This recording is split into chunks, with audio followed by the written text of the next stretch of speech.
As we have started the back exercise of chapter number 3, brief overview of Python. So we will be discussing the question answers at the back. So we have completed 3 questions in the last session. Now in today's session, we are going to cover this question number 4. So without wasting any time, let's start.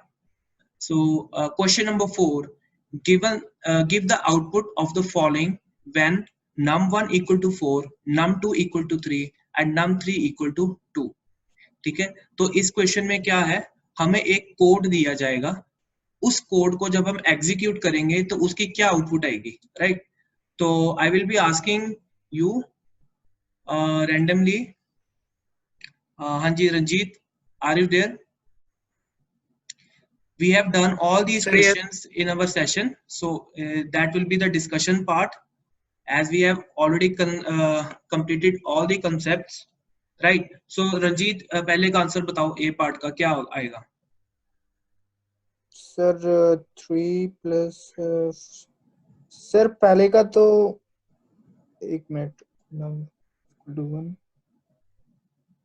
num2 sir num2 plus num3 equal to 5 और जो num1 है ma'am sir वो 4 है, इसलिए मतलब 5 से छोटा है, इसलिए शायद ये फॉल्स है. बेटा यहाँ पे कोई ट्रू फॉल्स पूछ रहा है कोई? आप A पार्ट रीड करो, num1 plus equal to num2 plus num3. हाँ जी, जिसको आता है वो सिर्फ हैंड रेज करेगा, आंसर जिसको मैं बोलूंगा वही बताएगा. हाँ जी, raise your hand those who know the answer. ये हमने 3 बार कर चुके इस चैप्टर में हम. आई एम वेरी सरप्राइज, किसी का भी हैंड रेज नहीं हुआ. हाँ जी Tarush, are you there?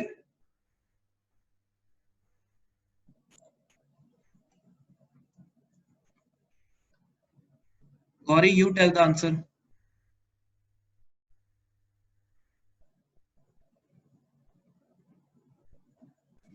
Sir इसका आंसर 5 आएगा.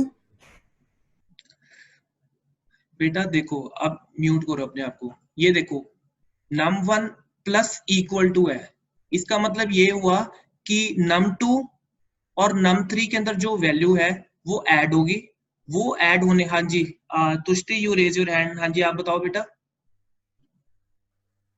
सर इट मींस कि जो num1 की वैल्यू है वो num2 प्लस num3 की वैल्यू के इक्वल है. See I am going to clear this point. देखो, जो num1 के अंदर वैल्यू है 4, num2 के अंदर है 3 और num3 के अंदर है 2. तो num2 और num3 के अंदर वाली वैल्यूज है जो, वो पहले ऐड होंगी, ठीक है, और वो ऐड होने के बाद num1 वाली वैल्यू के साथ दोबारा से ऐड होंगी, राइट? जैसे कि ये 3 और 2 ऐड हो गए 5. अब 5 किसके साथ ऐड होगा? 4 के साथ, ठीक है. अब ये बन गया 9. अब ये जो 9 है ये बैक टू num1 में स्टोर हो जाएगा. आई रिपीट, यहाँ पे लिखा हुआ num1 plus equal to num2 plus num3. इसका मतलब ये हुआ कि num1, num2 और num3 तीनों की वैल्यूज को ऐड करो और रिजल्ट को दोबारा से उठा के num1 में डाल दो. तो ये इसका इंटरप्रिटेशन है. I hope all of you have clear this concept.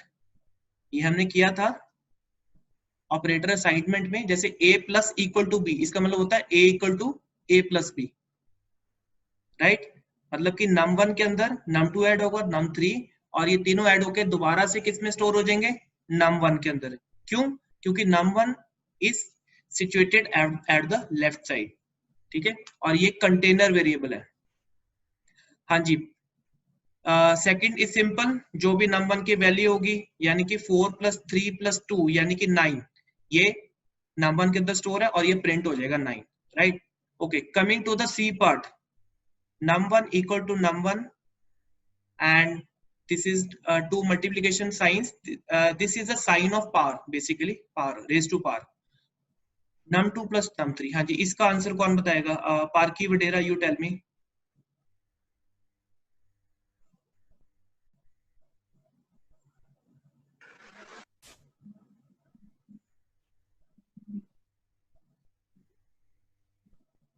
Parky, you are not audible to me.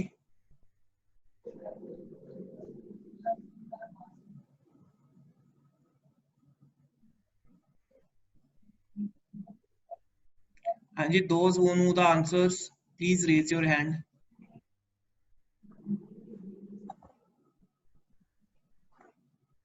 Parki, if you are not able to speak, you can answer in the chat box. What will be the its answer?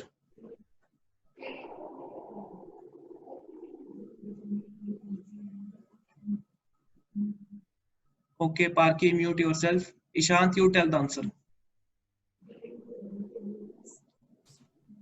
Sir इसका answer 1024 है.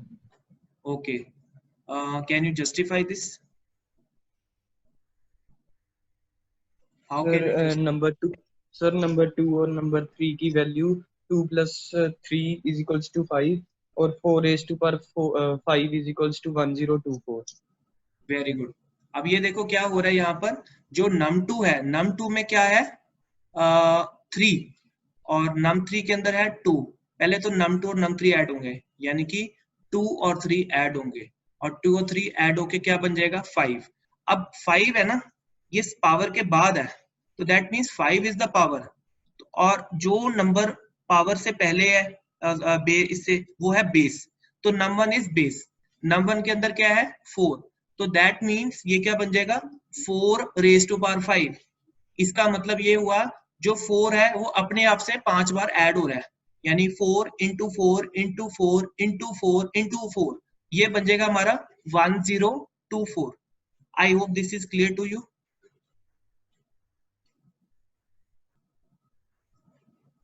ठीक है, ये हमारा जो power का sign है, जब 2 मल्टीप्लीकेशन साइंस आ जाते हैं, पावर के साइन के बाद जो भी नंबर दिए हुए हैं ऐड हो रहे हैं, राइट, वो हमारी क्या बन जाती है पावर. और ये इससे पहले जो नंबर है वो होता है हमारा base, right. Now D part print num1. अब num1 के अंदर 1024 था, वो इसके अंदर सेव हो जाएगा, तो आंसर आ जाएगा इसका 1024. Now coming to the E part, num1 power equal to num2 plus C. हाँ जी, इसका कौन बताएगा. num1 power equal to num2 plus C. Krishna Iyer,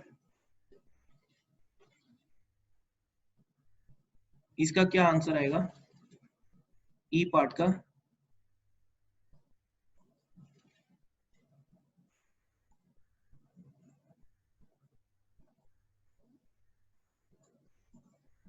देखो यहाँ पर सी जान के दिया गया है. Basically I want to tell you, see जो ई पार्ट है आपका, इसका एरर आएगा, राइट. मतलब कि आप इस चीज का ध्यान रखना कि पेपर में आपको कुछ ऐसी स्टेटमेंट्स भी आ सकती हैं जिसका आंसर आपने लिखना है there is error in the statement, और आपने उस एरर को जस्टिफाई करना है. तो जब हम ई पार्ट को रन करेंगे अपने पाइथन इंटरप्रेटर में, तो एक एरर आएगा, वो होगा सी इज नॉट डिफाइंड. ठीक है, सी हमने डिफाइन नहीं किया, सी के अंदर कोई वैल्यू नहीं हमने डाली हुई. आप ऊपर देख सकते हो वैल्यू सिर्फ num1 में है, num2 में है और num3 में. सी के अंदर हमने कोई वैल्यू नहीं डाली, तो जिसकी वजह से हमें एरर दे देगा. Is that clear.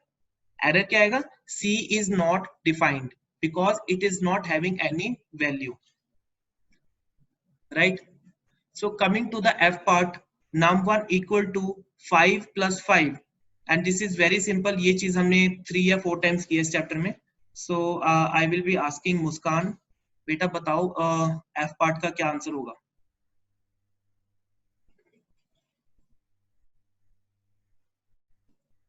Can you please speak the answer.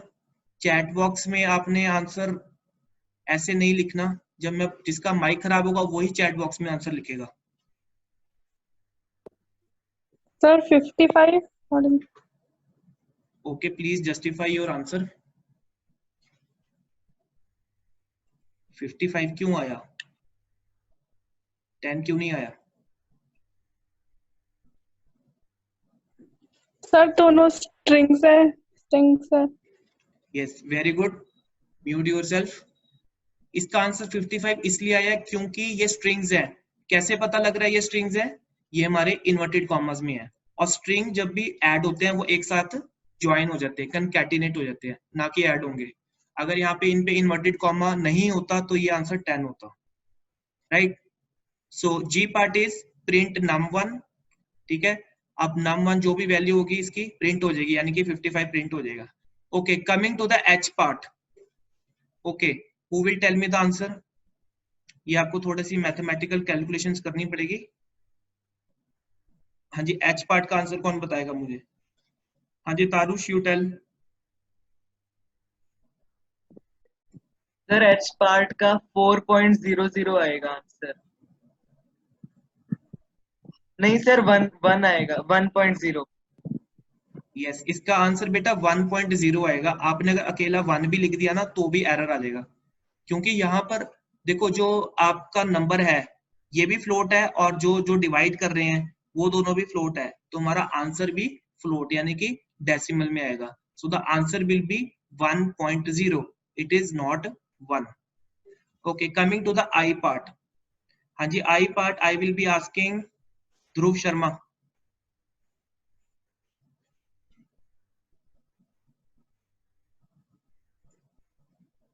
Dhruv Sharma, are you on the line?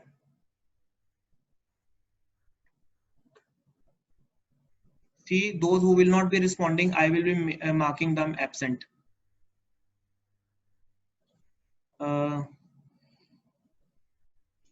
Nitin, you tell the answer of I part. Sir मैंने अभी ज्वाइन किया है, लाइव गई हुई थी तो अभी आई हूँ, तो मैंने अभी ज्वाइन किया है.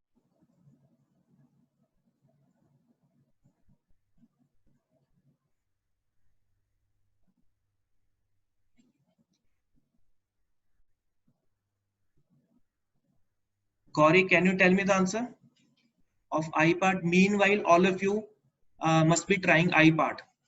तभी ट्राई करो जब तक गौरी आंसर दे रही है.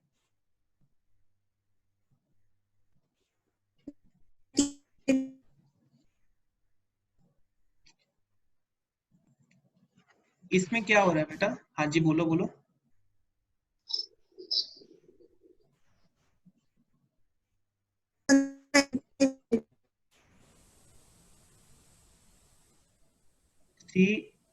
यहाँ पर क्या हो रहा है, यहाँ पर एक आपने सिंपल एक एक्सप्रेशन दी हुई है जिसके ऊपर आपने बॉड मास लगाना है. दैट मीन्स पहले ब्रैकेट के अंदर वाली चीजें सॉल्व होंगी और जो आंसर होगा वो आपका num1 के अंदर सेव हो जाएगा. ठीक है, तो ये जब आप कैलकुलेशन करोगे द आंसर विल बी 2522.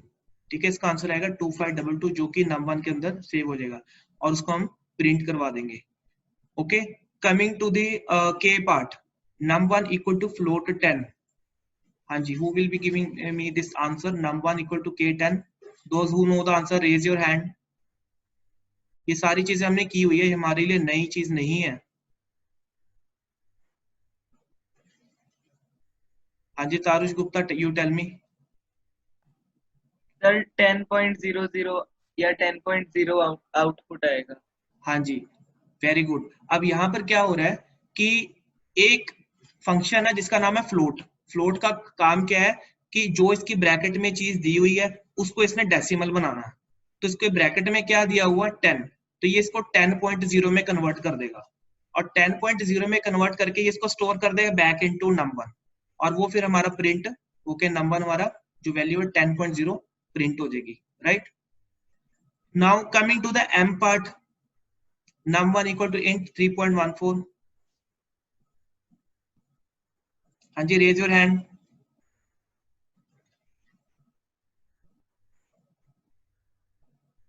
बेटा अगर आप गलत आंसर भी दे दोगे तो कुछ नहीं जाएगा आपका. Don't hesitate.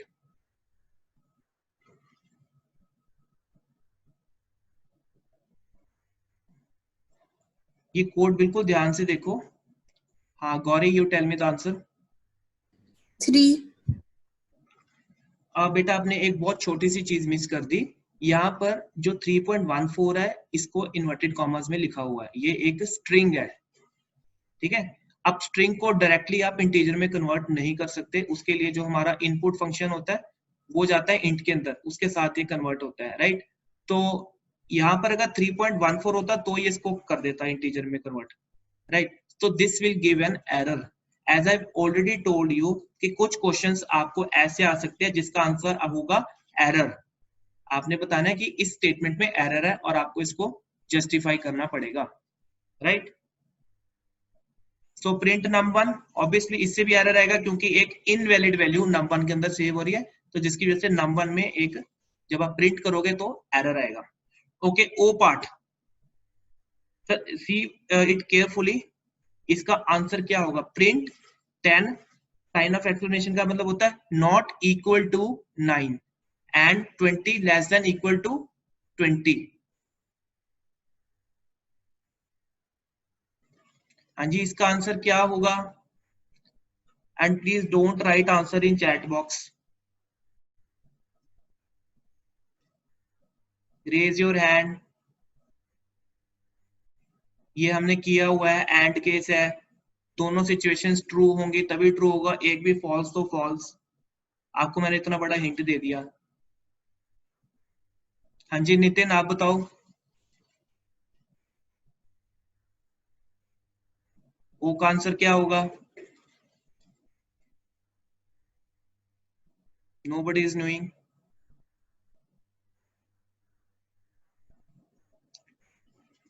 Tushti, can you tell me?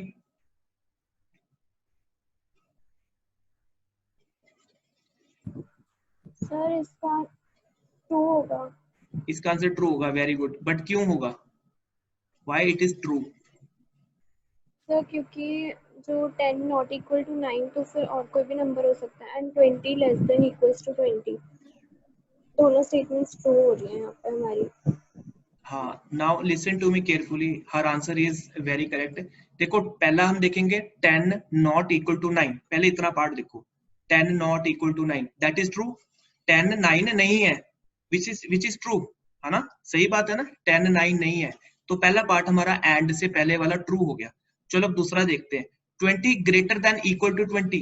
देखो 20 बड़ा तो नहीं 20 से, बट इक्वल जरूर है क्योंकि इक्वल टू आ गया यहाँ पर, तो एंड के बाद वाली सिचुएशन भी ट्रू हो गई। दैट मीन्स एंड से पहले वाली और एंड के बाद वाली दोनों सिचुएशंस हमारी ट्रू होगी, which gives the output as true. तो इसका आंसर होगा true. Okay, coming to the P. अब आप एक चीज याद रखना, जिन भी स्टेटमेंट्स में एंड होता है या और होता है, उसका आंसर हमेशा ट्रू या फॉल्स में आता है, राइट? क्योंकि ये लॉजिकल ऑपरेटर्स हैं, यहाँ पर हम कंपैरिजन कर रहे हैं या हम दो कंडीशंस को चेक कर रहे हैं। Now coming sir to the ऊपर अभी आपने एम पार्ट में अगर हम इंट के अंदर उसको पहले 3.14 को फ्लोट में कन्वर्ट करा दे तो उसके बाद इंट में। यहाँ पर बेटा जो दिया हुआ है एम पार्ट में, ये एक स्ट्रिंग है क्योंकि ये इन्वर्टेड कॉमा में दिया हुआ है। सर पहले स्ट्रिंग को फ्लोट में कन्वर्ट कर दे और फिर इंट में। फ्लोट में भी कन्वर्ट नहीं होगा क्योंकि ये ऑलरेडी स्ट्रिंग है। इसको अगर आपने कन्वर्ट करना है then we have to use input function.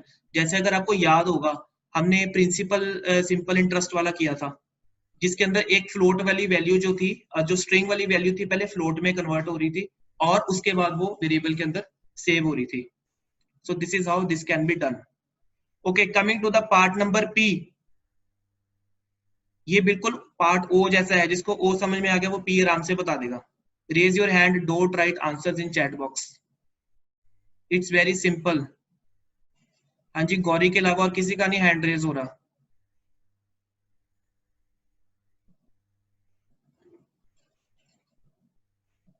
हाँ जी मुस्कान, यू टेल।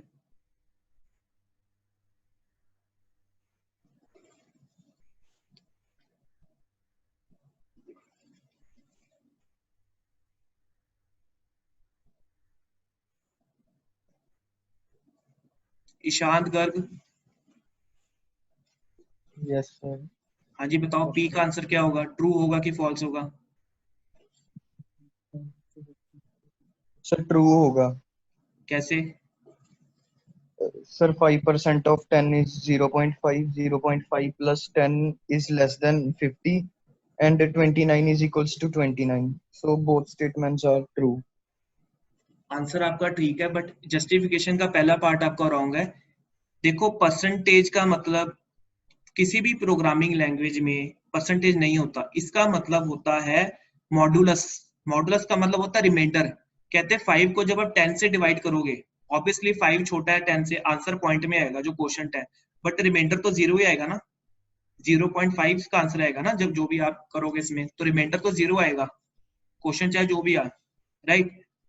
अब इसका आंसर आ गया 0, क्योंकि परसेंटेज यानी कि मॉडुलस क्या निकालता है, रिमाइंडर। तो 5 मॉडुलस बाय 10, इसका जो रिमाइंडर क्या आएगा 0। 0 प्लस 10 इक्वल टू 10। अब 10 50 से छोटा है, यस इट इज ट्रू, यानी कि एंड से पहले वाली कंडीशन हमारी ट्रू होगी। अब हम देखते हैं एंड के बाद वाली, 29 less than equal to 29 which is also true.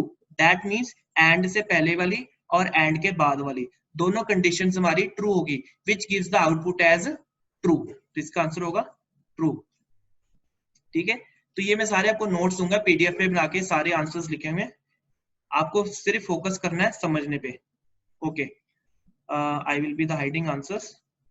Next question है, categorise the following as syntax logical error और रन टाइम एरर। हाँ जी, A part 25 divide by 0, it is what type of error? हाँ जी Parky, you tell.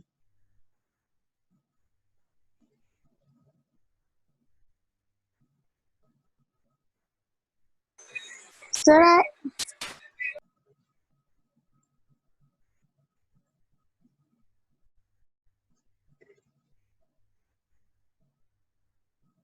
Rhythm Jain. Yes.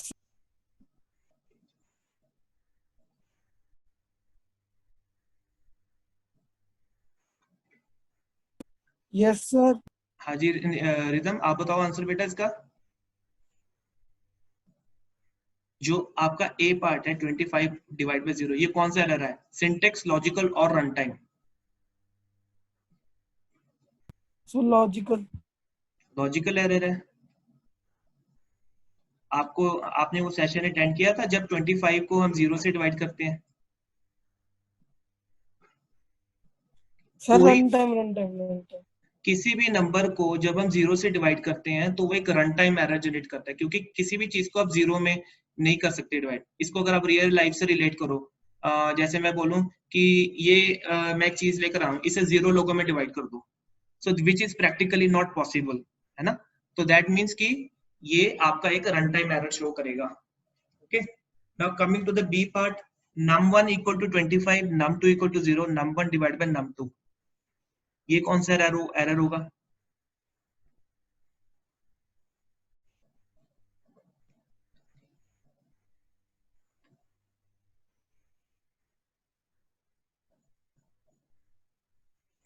ये जो आपका error होगा ये भी आपका रन टाइम एरर होगा, राइट। तो ये भी आपका एक रन टाइम एरर होगा, क्योंकि यहां पर देखो num1 के अंदर क्या सेव हो रहा है 25, num2 के अंदर हमने क्या स्टोर किया 0, ठीक है। अब num1 को num2 से डिवाइड किया, यानी कि 25 को अगेन 0 से डिवाइड किया, तो इसका आंसर भी क्या है? Run time error. और इसमें एक चीज और प्रॉब्लम है, प्रॉब्लम ये है कि अगर हम आंसर निकाल भी रहे हैं num1 और num2, तो इसको स्टोर करने के लिए हमने कोई वेरिएबल ही नहीं बनाया, यानी कि डिविडेंड को डिवाइजर से डिवाइड करने के बाद जो हमारे पास क्वोशंट आ रहा है उसको हमने सेव करने के लिए कोई वेरिएबल ही नहीं बनाया, तो ये भी इसमें आप एरर बता सकते हो, ठीक है। इसकी मैंने जस्टिफिकेशन में लिखा है, एक तो रन टाइम एरर है as there is division by 0 and even there is no variable to store the result, which can also be the case.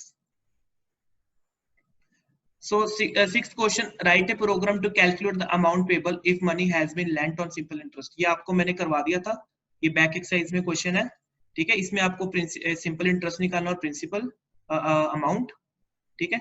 तो ये मैंने इसका स्क्रीनशॉट इसमें डाल दिया है फॉर योर रेफरेंस, राइट। अब आते हैं ये मैं आपको खुद करके दिखाता हूँ। जो 7th क्वेश्चन है, write a program to repeat the string good morning n times, here n is an integer entered by user। अब अभी तक हमने जो लूप किया था उसमें हम एप्लीकेशन के डिजाइन टाइम पर बता रहे थे कि कितनी बारी हमने किसी स्टेटमेंट को या लूप को चलाना है। जैसे हम डिजाइन टाइम पर ही बता रहे थे लिमिट 5 है, लिमिट 6 है। हमने वो ATM अटेम्प्ट वाला जो एप्लीकेशन की थी उसमें हमने लिमिट 3 सेट की थी। दैट मीन्स उसमें हमने जो लिमिट है एप्लीकेशन के डिजाइन टाइम पर, यानी कि कोडिंग करते हुए ही हमने बता दी थी।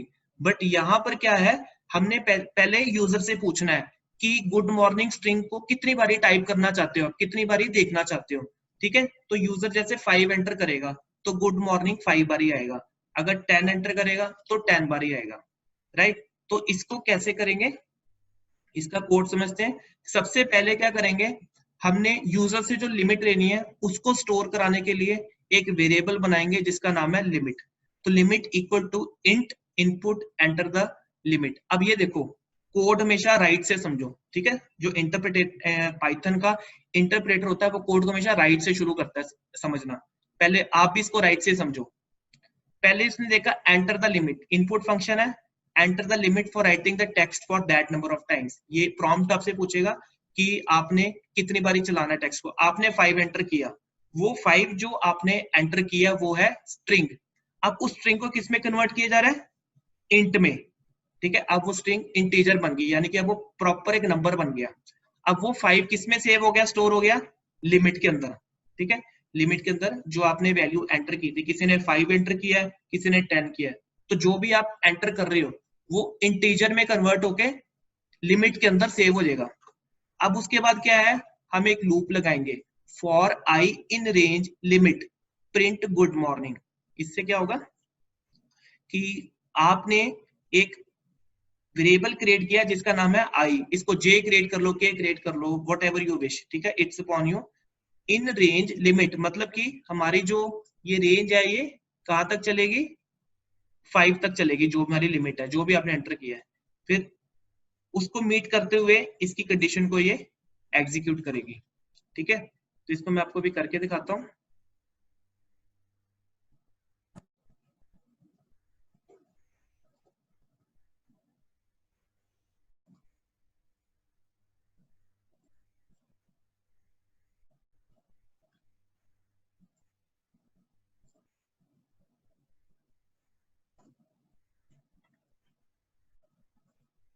पहले हमने यूजर से लिमिट ली,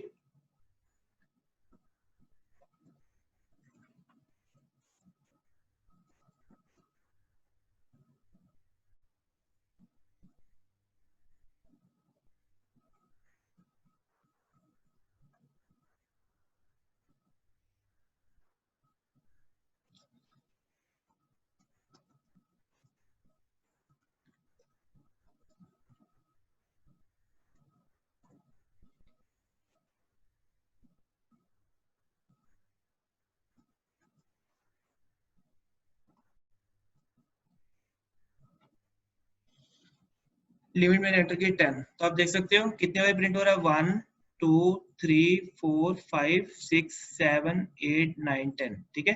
आपने यहाँ पर, अब ये हम उस कंस्ट्रेंट से बच गए हैं जहां पर हमें डिजाइन टाइम पर बताना पड़ता था कि 5 बारी चलाना है, 6 बारी। अब यहाँ पर हम यूजर से पूछ रहे हैं कि कितनी बारी हमने किसी लूप को चलाना है, right. So this is the concept. अब आते हैं नेक्स्ट क्वेश्चन पे। Right a program to find average of 3 numbers. हमने 3 नंबर्स की एवरेज ढूंढनी है, राइट। तो इसमें क्या हो रहा है,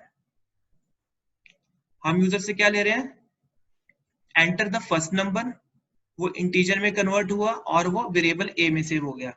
फिर हमने सेकंड नंबर लिया, वो भी किसमें कन्वर्ट हो गया, इंटीजर में, और बी में सेव हो गया। और जो थर्ड है वो भी इंटीजर में कन्वर्ट होके सी में सेव हो गया। अब हमने एक वेरिएबल बनाया एवीजी। क्यों बनाया, ताकि हम आंसर को सेव कर लें और जरूरत पड़ने पर इसको बाद में हम प्रिंट कर सकते हैं, ठीक है। तो AVG equal to A plus B plus C, इसको ब्रैकेट में रखना है, divide by 3, print the average is AVG. तो अब जब जो भी आप इसमें प्रिंट कराओगे वो इसकी आउटपुट आ जाएगी, राइट। तो ये आपने करना है। अब हम एक छोटी सी एक और एप्लीकेशन करेंगे। I hope all of you are making your practical file side by side, क्योंकि एग्जाम्स के बाद मैंने ये चेक करनी है।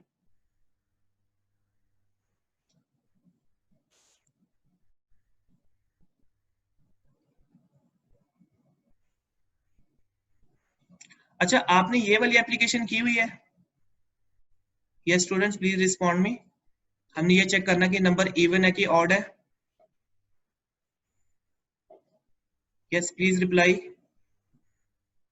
Yes, sir. ये हमने की हुई application, okay fine, so we will be moving next.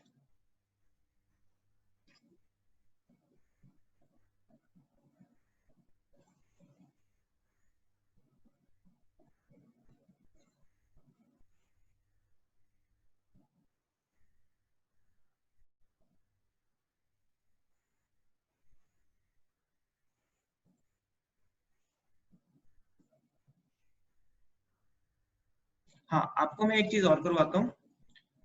ये चीज हमने एक एप्लीकेशन के बीच में की थी, बट हमने इसको एज अ इंडिविजुअल नहीं किया हमने। इसमें क्या हो रहा है कि हमने बहुत सारी वेरिएबल्स को, चलो मैं आपको इसको प्रैक्टिकली करके दिखाता हूँ।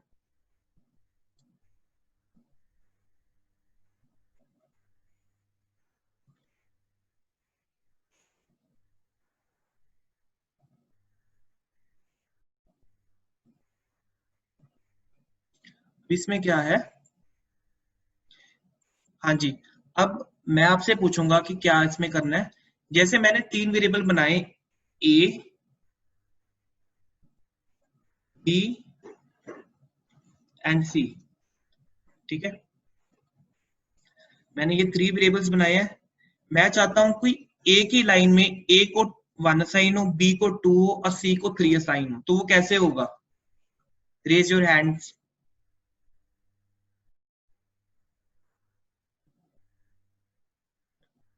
एक जैसे हमने आगे करते A equal to 2, B equal to 3, हमने एक ही लाइन में साइन करना। हाँ जी गौरी, यू टेल मी।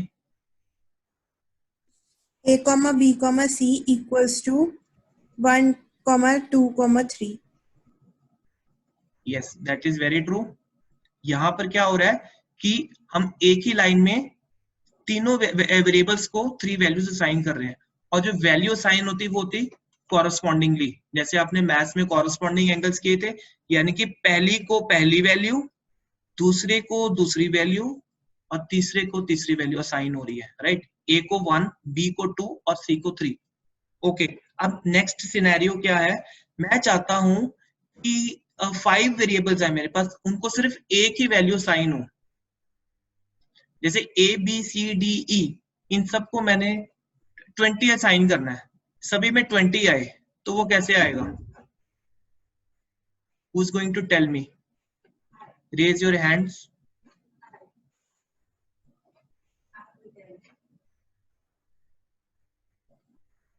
हाँ जी तारुष, आप बताइए। Sir A is equal to B is equal to C is equal to 20। हमने 5 बनाने हैं, इक्वल टू 20। E और F। अब हम क्या करते हैं, हम किसी को भी प्रिंट करवाते हैं, देखते हैं कि इसका आंसर 20 आता है कि नहीं। बट यहाँ पर क्या आएगा, इसको हमें रिमूव करना पड़ेगा। सो यू कैन सी, हमने C प्रिंट कराया तब भी 20 आया, हमने A प्रिंट करवाया तब भी 20 आया, ठीक है। और अगर आप इसमें ये करते हो, हम इसको कमेंट बना देते हैं पहले।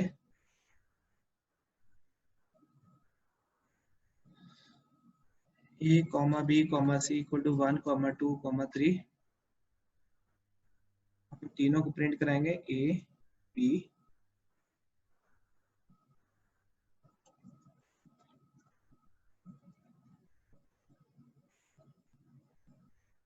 तो आप देख सकते हो कि तीनों को सेम वैल्यू हमने असाइन कर दी है, राइट। अब मैं आपको एक चीज बताना चाहता हूँ कि हमारे पास, लेट मी सी कितना टाइम पड़ा है। We have 3 minutes. चलो मैं कोशिश करता हूँ इसको थोड़ा जल्दी समझाने की। यहाँ पर आपको एक हैश दिख रहा है। हैश क्या होता है? Hash is something which makes something in a programming as a comment, ठीक है। अगर आप किसी कोड को कमेंट बनाना चाहते हो, अब कमेंट्स क्यों बनाते हैं, ठीक है। पहली बात हम ये बताना चाहते हैं कि इस प्रोग्राम में क्या है। जैसे मान लो कि मैं एक प्रोजेक्ट है जिसपे एक से ज्यादा लोग काम कर रहे हैं। अब एक ने कुछ कोड लिखा, ठीक है, तो उसने अपने लॉजिक के हिसाब से लिखा, पर उसे लगता है कि ये लॉजिक शायद मेरे पार्टनर को समझ में नहीं आएगा, तो वो उसके साथ उसका कमेंट लिख देगा, ताकि अगर वो उसके प्रोजेक्ट पे काम करेगा तो उसे पता लग जाएगा कि इस लाइन में क्या है। जैसे मान लो कि यही लाइन है, प्रिंट ABC, ठीक है। तो यहाँ पर क्या होगा, यहाँ पर एक कमेंट लिख दिया मैंने इस लाइन के आगे, here all variables have been assigned